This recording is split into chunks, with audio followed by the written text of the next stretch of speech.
Welcome to the Critical Corner. Grab your snacks and blankets, kids, because today we're talking about the best ride that Disney ever made. And we all know what that is. Extraterrestrial Alien Encounter.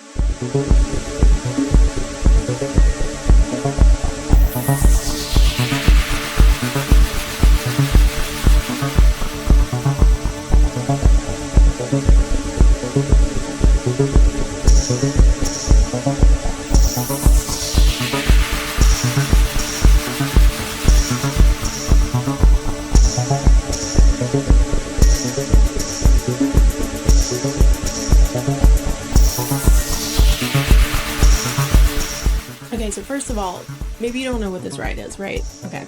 What if I told you that there was once an attraction that plunged audiences into darkness, trapped them in chairs, terrorized them with a truly horrifying animatronic, and splashed them with blood? Sounds like something from a Universal theme park, right? Wrong. This was in fact an attraction that operated in Magic Kingdom's Tomorrowland, called Extraterrestrial Alien Encounter. It operated from June 20th, 1995 to October 12th, 2003. R.I.P. Gone too soon. The basic concept of this attraction is that you, the guest, were being invited to a demonstration of new technology from an alien corporation known as XS Tech. XS. Oh, okay, yeah. XS Tech. Isn't this great? Okay, in the process of this demonstration, the intergalactic teleportation goes horribly wrong, and instead of meeting the company's chairman, L.C. Clench, played by Jeffrey Jones, this is important, and just remember that for later. Guests get trapped in a room with a terrifying alien that gets loose in them, and so it, thus the blood splashing and the, screaming and the, child traumatizing. And I know what you're thinking. What on earth is Disney doing? I mean, this has no place in a Disney park. Think of the children. You know what I say? I say no, don't think of the children. I say think of the 29-year-olds that want to get scared on their Disney vacations. Okay, think of them. No one's thinking of them. This attraction was awesome. The idea came from then Disney CEO Michael Eisner. Hello? As he toured Disneyland with his then teenage son, his son commented that the park lacked a cool factor. And after conducting exit surveys, it was concluded that the park needed more thrill rides to appeal to teens. And instead of adding, thrill rides, Michael Eisner went down the route of thrilling shows instead. This also happened to be around the time when Disney had been collaborating with George Lucas to bring back attractions like Indiana Jones Stunt Spectacular and Star Tours. Hi there, C3PO. Now, you guys need to know something about our pal Michael here. Hello? He loves movies, thus creating the park MGM, Disney's Hollywood Studios now, a park themed entirely around Hollywood and the now defunct Great Movie Ride. Hot take, I'm not super mad that that ride's gone. I know a lot of people, there's a lot of discourse, a lot of discourse in the fandom, but I'm not mad that it's gone. I'm sorry guys, it smelled like mold in there.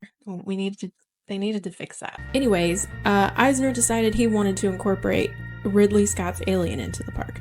That's right, that movie. You guys, I know most people hated Michael Eisner and the things that he did, but this idea is just so insane. You gotta give the man credit. This man walked into Disneyland, the happiest place on earth, and he went, you know what this place needs? Alien. That's what it needs.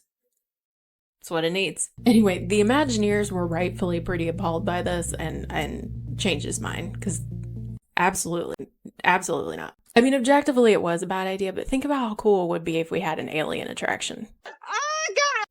It'd be pretty awesome. I'd pay for that. The idea was retooled to replace the attraction Mission to Mars in Walt Disney World, and with the help of George Lucas, they came up with a lighter story, one that didn't include xenomorphs, unfortunately. Okay, so we have to do a quick little aside on Mission to Mars. I promise you it's worth it. Stay with me here. I just want to shout out this random 90s dad from the Mission to Mars attraction. This is from a video from RetroWDW World. Shout out to them.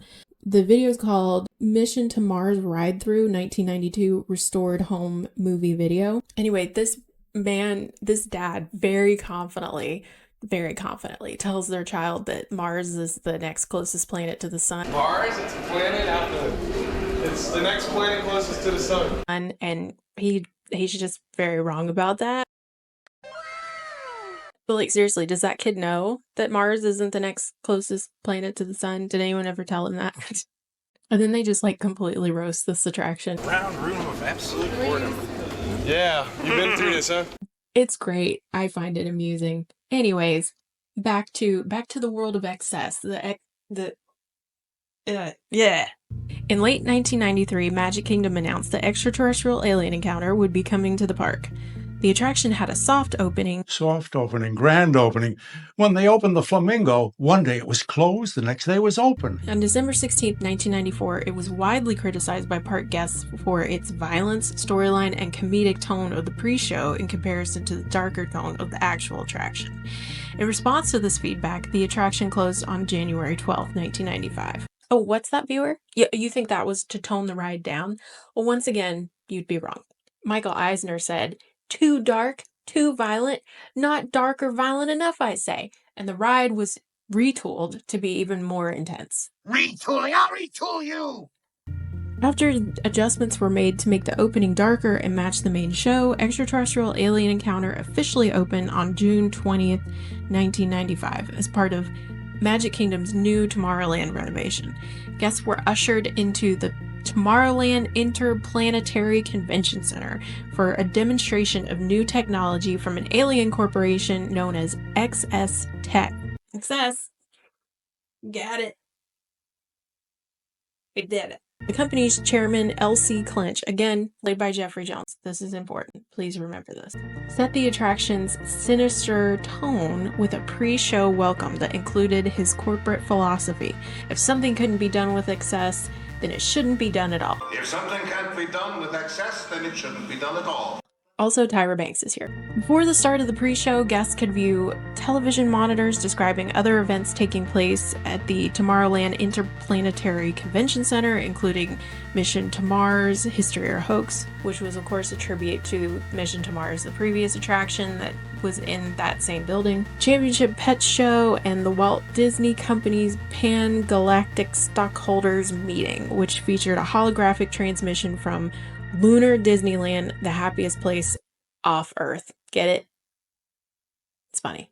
Guests then proceed into the second area where they are introduced to an XS robot known as Simulated Intelligence Robotics, or SIR for short, voiced by Tim Curry. He proceeds to demonstrate the company's practically painless teleportation technology using a cute animatronic alien named Skipper. Sir basically tortures this adorable little guy. I don't know what he has against him, but like he like teleports him from one end of the room to the other to showcase the technology, but that obviously causes the little guy pain. He's all like shocked up and whimpering and stuff. Pretty traumatizing for kids, and you know, justice for Skippy, guys. Poor guy, he deserved better. He then teleports him again, but this time he claims to suspend the teleportation indefinitely. Seriously, what did Sir have against Skippy? I mean, he basically just killed that little guy. He's so cute. He had so much life ahead of him. Oh, shut up, Scruffy. You're not burned, you've just got a healthy glow. And this is my favorite. It can be suspended indefinitely.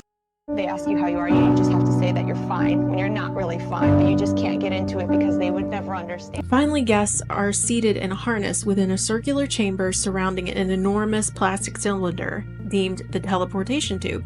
Clinch and two XS Tech employees, Spinlock and Dr. Femus, communicate live from across the galaxy via video screens.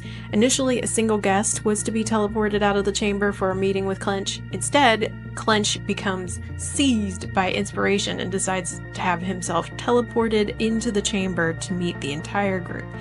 Honestly, it's pretty reckless of this alien technology corporation to just, you know, let their chairman just doodle around, do whatever he wants to. He's out of control. Clench gets impatient and the change of plans causes the teleportation signal to be diverted through an unknown planet.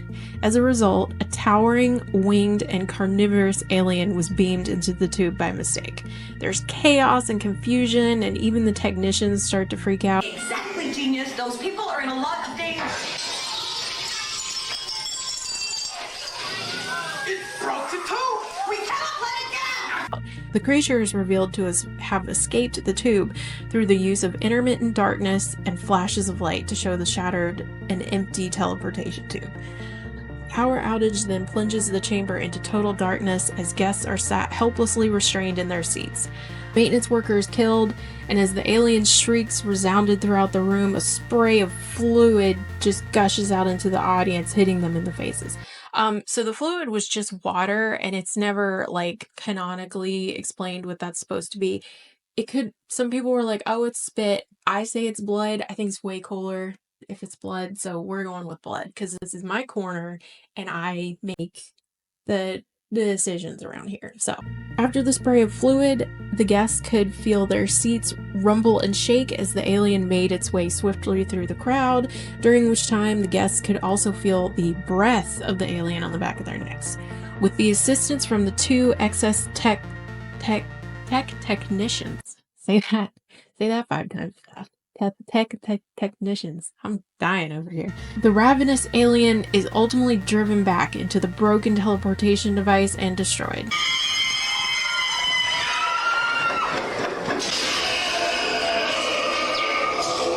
Good! It works! More power! The creature is about to explode! Trust the game!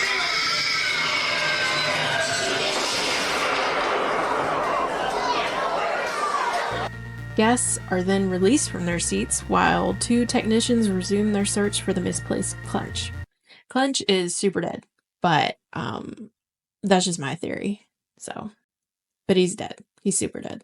So this attraction was amazing for loads of reasons, and I think it should already be pretty clear why this attraction was awesome and that it was stupid that they closed it. So Disney has this trend lately where they're just, like using IP that they already have, but Excess Tech and Extraterrestrial Alien Encounter, it was all based off of like new IP. They came up with this new idea with these new characters, and there's so much lore to it. It's so immersive. I mean, the queue was just so immersive, and just all this lore and stuff they had to come up with. I mean, I want to learn more about Sir and Skippy. They ask you how you are, you just have to. Secondly, I just really like the story. I think it's pretty basic story. You go in seemingly for some demonstration, an crazy alien gets out, an employee gets killed, but hey, it's fine. You get to walk back out into the safety of Tomorrowland.